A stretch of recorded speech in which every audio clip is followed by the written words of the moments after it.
Thank you, Sam. I know he's just left, but thank you, Vikram, for calling me here. I realized that like the customers who want a delivery in less than 30 minutes, they want me to talk about a subject which I have no expertise on in less than the amount of time it takes to deliver food. They've given me 20 minutes to talk about a topic that I definitely have very little perspective on. But I do think that in a lot of our businesses actually do go through cyclical ups and downs. So I just share my perspective on how we look at a slowdown on our business. In fact, most people ask me, do we have a slowdown? And we said our slowdowns and our fastness is essentially entirely self-inflicted. People eat food, so any slowdown is happening because of things we do. But I do want to share a little bit about what I've learned in my previous experience as well in dealing with the slowdown. And I think a lot of what Sam said in his mantras of managing the brand portfolio and playing the portfolio game, premiumizing, etc., are all good sage advice. So I would definitely, a lot of that resonated with me when it was being presented. I do a couple of disclaimers. So we're talking about an economic slowdown. I have done some level of graduation in economics, but I'm not an economist. I am not discussing startups which basically are not bound by the laws of gravity. They can, I guess SoftBank has left the room, but we are not discussing anti-gravity, extraterrestrial startups and their stories where there's a normal P&Ls don't apply. We're discussing startups which do have P&L. But the last thing which I'm going to give, I do want to give a lot of credit, and not genuinely because there's a lot of advertisers in the room, because we genuinely believe that we are today where we are because of the work that we've done with our external partners. I was at lunch and meeting with a set of partners which were our restaurant ecosystem. I was meeting with a bunch of restaurant partners like Indigo Delhi and all at lunch today.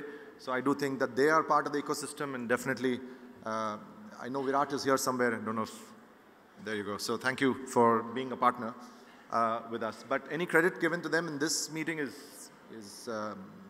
just coincidental. So I have some biases now that comes out of working in the companies that I have and perhaps where I've grown up, and I just wanted to state those biases. It may be useful for you, but I do use this presentation even when I'm talking to a non-advertising audience. And on campuses, I'm saying the same thing, so I'm coherent. I did see there was a co-professor from SP Gen, so I do say this. I genuinely believe that if you think of advertising as a peacetime expenditure, then you've in a sense caused the slowdown that you're complaining about. So it can't be done away with during a downturn. And I think that ads are necessary until literally 100% of your target customers are using your product, and they're using it 100% of the time. If the number is anything less than 100 on either of those two, then there's something wrong, because either they don't know about your product or they don't know why they should use your product. So that's a mindset that we've had. We've had plenty of conversations with investors who are saying, oh, we have a downturn, should we cut our advertising budget? I've actually cut our discounting budget during this time, but not our advertising budget. And this is a fact of life. You'll still see Swiggy on TV, but you may see less discounts. So the background to the Swiggy story is that there's some numbers here. And so the 100 per month is relatively straightforward. It is the inherent consumer eating habit. There's roughly 100 meals eaten per month. Includes tea time snacks and so on and so forth. So 100 per month is essentially the total market potential for us per customer. The 17 to 8 is actually factually true data. In less than a decade, Bangalore's traffic speed has gone from 17 kmph to 8, which means it's officially faster to walk in Bangalore than it is to take any form of transportation. Now, what it means is that consumers absolutely hate to take that same traffic every time after they've come back from work, because the commute back from work was perhaps unavoidable, but the commute to eat food out is definitely avoidable if that is the state of affairs. And a lot of our urban cities, the fact that census is decadal means that we really don't know how many people have been added. So if you look at census data, if you look at digital data and so on and so forth, many of our cities and zones have actually had a 3x increase in addressable population in just 10 years. Now that's stupendous when you think about all these urban constructions and so happening. There's not that much population increase when it's a sprawl, urban sprawl, but when it's these high rises coming up, it very easily adds up. So Bangalore, for example, is very clearly 30 to a crore for our addressable population in less than 10 years, and that's just an example. But what I have kept a little distantly here is another interesting trend, and I know that this is a group that serves all of India.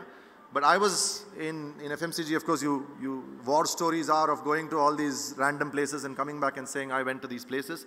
This is an actual town that's outside Lucknow that I've gone to. Obviously, there's many of these. But in 99 and 2010, I've done a visit to the same town. And it's stark about how many things have changed in that town from the time I went there to 2010. Now, in 2010, I wasn't in Swiggy, but I think what I learned in 2010 is relevant today. So that's why I wanted to say that. Which is in 1999, we used to go and do these. So one of the brands that P&G was famous for is Whisper. And so we used to do a lot of these school hygiene programs with Whisper, where we are, there's an agency that's talking to girls of premenstrual age or menstrual age and talking about hygiene, and then talking to them about the need for not missing school because of menstruation. So those programs, of course, back in those days, we would stay in the van outside as men because we weren't going inside. But when the girls would finish the chat, we would just chat with the girls and chat with the boys in the school. So I remember doing this chat in 99. And I asked the girls and I said, "Acha, kya karoge abhi school se wapas aake kya karoge?" And they would say, "Ghar pe maa ka haath batayenge." That was the standard response given in 1999 when you asked a bunch of girls, what would you do when you went back home? You ask the boys and they'll go back, they'll say, "Ghar jaake khelenge." Okay. As stereotypical as it gets, that was true in 1999. It was literally almost a trend that was the case, which means they were going home and learning how to cook. Maa ka haath batana was literally about learning how to cook, amongst other things. In 2010, I'm not saying this with any value judgment, just to state a fact, in 2010 I went to the same village and a few things had changed. Of course, Airtel kiosks had come up and stuff like that. But when I asked almost the same school, the same set of questions, they answered differently. Obviously, as for me, I was very happy to say that, some of them said homework karenge, some of them said khelenge, saheliyon ke saath khelenge, but almost nobody said maa ka haath batayenge. Now, it really means that they're not learning how to cook. Now, I'm not saying it's a good thing or a bad thing. It just means that when they come to the cities, that they, along with their honestly useless male colleagues at cooking, are basically going to rely on outside help to be able to cook. Right? So it's another trend which you don't pick up when you're having these conversations. But 10 years later, many of these girls are also knowing how to cook, but it's only a functional knowledge. That's not what they think of themselves as the main purpose of being at home. And they're working, which is great because they've joined the workforce, which is also great. But the reality is that they now are economic migrants in a city that they didn't grow up in, and they need to figure out a way to get food sorted. So if you add all of the other problems, too many people in a city, not wanting to go out, and the fact that you have dual couples, etc., and a need to sort this thing out, means that the business was sort of ripe for us. The business was ripe for us, but the reality is that food delivery as a platform existed even before Swiggy existed. It's not like we invented food delivery. So what were the things that needed to be true for us to do? Now, I'm not just saying advertising, but there was a few things that needed to be true. And therefore, the name of the game was that the category conceptually existed, but it hadn't exploded. So the name of the game here is Category Development Index. A bunch of people who worked with Vikram is smiling because I'm sure you've seen this a lot. But to develop the category, you've got to invest deep in solving customer problems and solve it at a price and a sort of service equation that is working for them. And so we had to bust barriers of people getting into the category in a meaningful way, and we had to bust barriers of people then using the category in a high frequency way, and then we had to bust barriers on people expanding the wallet for those categories. And that literally, the three-step process, which is get them in, get them to transact frequently, and then expand the wallet, is the name of the game. And that's literally what we did. Now that work, if done well, is frankly, from a consumer-facing company, sort of economy agnostic. The economy can go 5%, 7%, 8%. If you keep investing in getting customers in and getting them to frequent and use the brand portfolio play, because incomes can go up and down.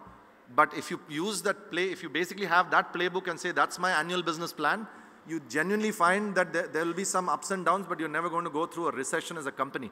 And the thing which I keep saying is recession is a macroeconomic phenomenon, not a microeconomic phenomenon. We are discussing firms. We're not discussing the economy. So at a firm level, if you're doing the stuff that you're supposed to do, by and large, you will be recession-proof. You will have ups and downs, profits will go up and down, but you will largely be recession-proof at least. And that's essentially what I'm talking about, which is trade in, trade up, and trade across. And I'm going to use examples from the Swiggy sort of life to show how that's something which we have done. So the three creatives I'm going to show, and they are in actually the sequence in which we went into this category. Step one, and this is for most of us who've been who've seen, Swiggy is really only entered. It was not the first entrant. It was really maybe number 14 or 15, so we didn't have first mover advantage. But when it entered, it says, I have to create the category. The category didn't really exist. And there were a whole bunch of reasons why it didn't exist. Most people felt that if you had to order food, you could not order a papad. You had to order a meaningful value, a volume of food. They had a minimum order value. You couldn't order it from any restaurant you wanted. And you couldn't order from any distance you wanted. It was within a 4-kilometer radius. And worse still, if Ramu in the store wasn't available, you couldn't have ordered the food anyway. So there were a whole bunch of things that were preventing people from relying on this as a habit, which meant that the habit never really formed. So we had to bust individual barriers that existed one by one. And of course, we had to bust it by actually creating the platform and creating the product, but also then telling consumers at scale about the product. So what I'm going to do is, if you can just play the first 4 series of ads, which are really about category creation via busting barriers. He's looking for a single.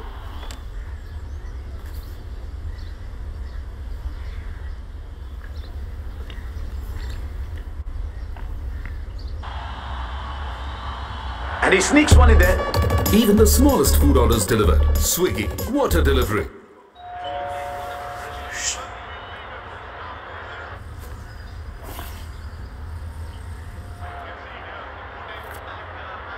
Five balls, 20 to get.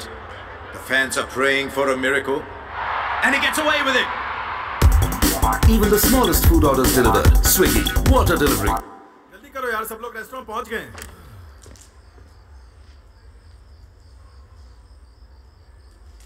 कौन? कीजिए, कम।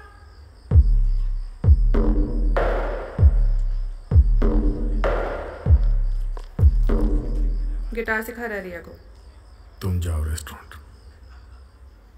School में मेरा भी एक band था, black Mamba. Swiggy करो, फिर जो चाहे करो। आज ट्राई करे। कासा डीला। लसाग्ने भी मंगा ले। Good choice. The batsmen are taking a risk here. दाल खिचड़ी भी ऑर्डर कर ले। आलू जीरा भी। Oh, that's well played. Try something new with Swiggy Match Team India discounts. Swiggy, water delivery. So you can see that essentially they are all about the first two, if you think about it. I mean, of course, the second one, the Swiggy uncle became so famous that he started getting recognized in airports. But that's why that was a sequel ad. But essentially it was about the fact that there is no minimum order and it will come quickly. So just do it because there is no minimum order, because you could order for a fee anything as less as 50 rupees. The searches for gulab jamuns after that ad, the night after that was ad, searches for gulab jamuns went up 11,000%. It is not that they didn't think gulab jamuns were available. Everybody knew gulab jamuns are available in restaurants, but the fact that they could order gulab jamuns from restaurants is something that created. And I don't think that anything close to that could have been created.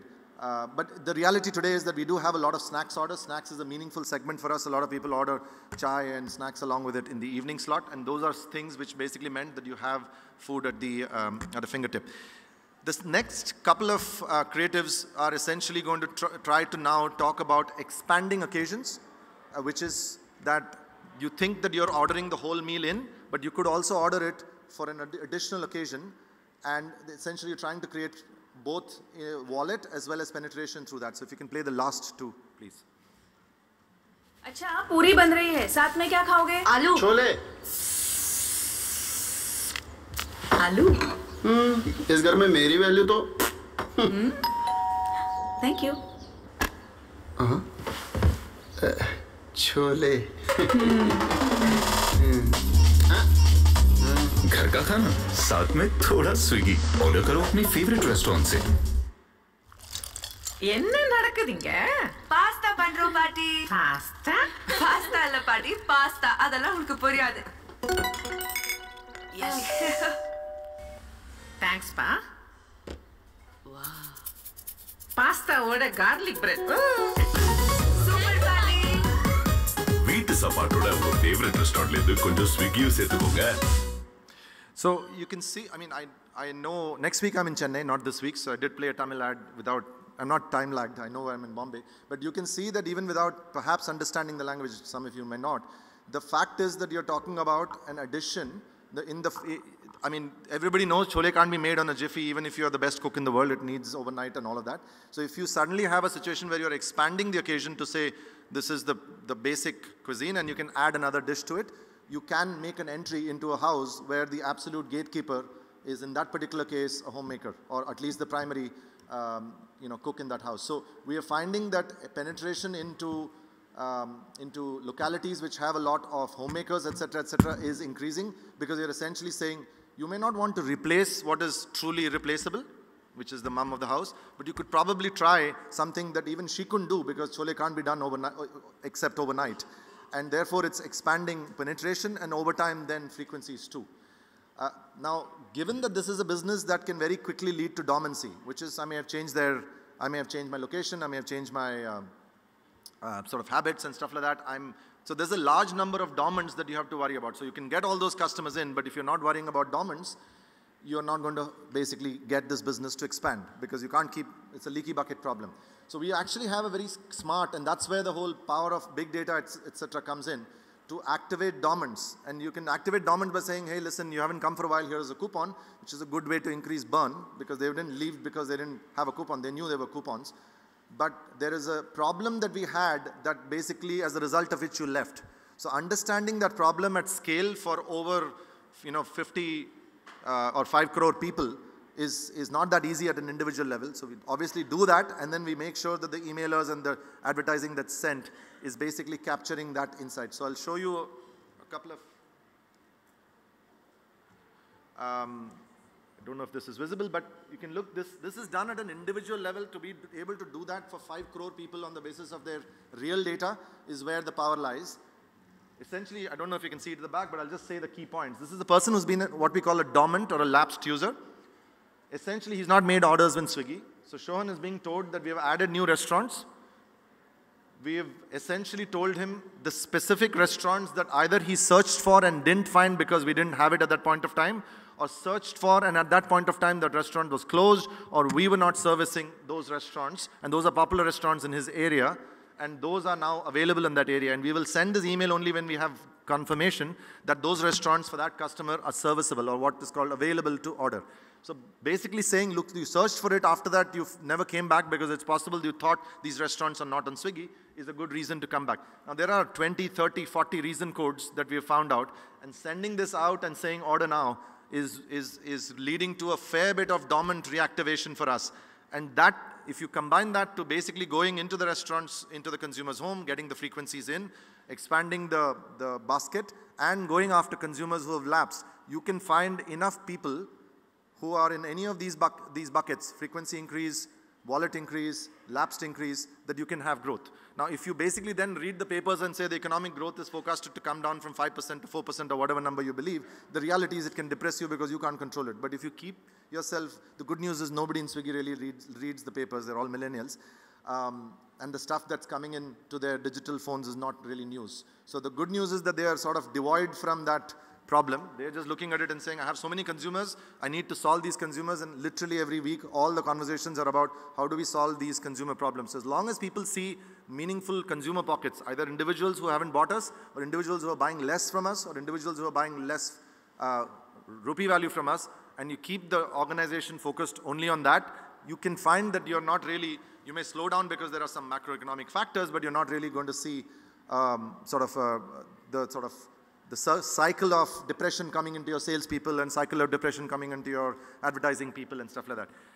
And so that's really, like I said, I'm not an economist, but essentially focusing on, and I've experienced this even in my previous life when I was in PNG, we would just focus on the fact that 8 out of 10 diapers in this, babies in this country are still not diapered. So what slowdown are we talking about? There's still 8 babies that you need to get into diapering territory, or 7 out of 10 consumers don't really use toothbrushes and change their toothbrushes properly. So the opportunity in a country like us, if you look at the underserved, unserved, or unpenetrated, is so big that it is like a perpetuity. And if you as a microeconomic unit, which is a firm, keep focusing on that, you can basically make sure that some of that gloom doesn't really affect you. And I think that there is a part of sort of talking yourself into the gloom or talking yourself out of the gloom that is definitely true when you're focusing on customers only as opposed to other ecosystem statements.